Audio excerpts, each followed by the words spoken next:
ગુજરાતમાં નવું શૈક્ષણિક સત્ર શરૂ થયે એક મહિના જેટલો સમય થવા છતાં ગ્રાન્ટેડ શાળાઓમાં શિક્ષકોની ભારે અછત જોવા મળી રહી છે।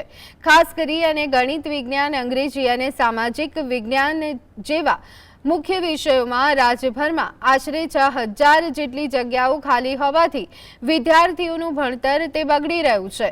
દૂરના વિસ્તારોમાં બદલી થવાના કારણે ઘણા શિક્ષકો હાજર થતા નથી।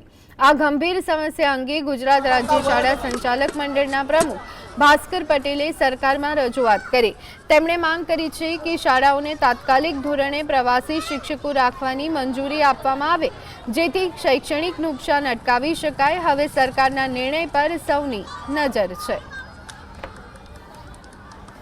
આજે એક મહિનો જેટલો સમય અમારી શાળાઓ શરૂ થયો, તેમ છતાંય અમારી મોટાભાગની શાળાઓમાં 3 વિષયની અંદર હજુ પણ જ્ઞાન સહાયક ઉપલબ્ધ કરાવી શકાયા નથી। ગણિત, વિજ્ઞાન, સમાજશાસ્ત્ર અને અંગ્રેજી।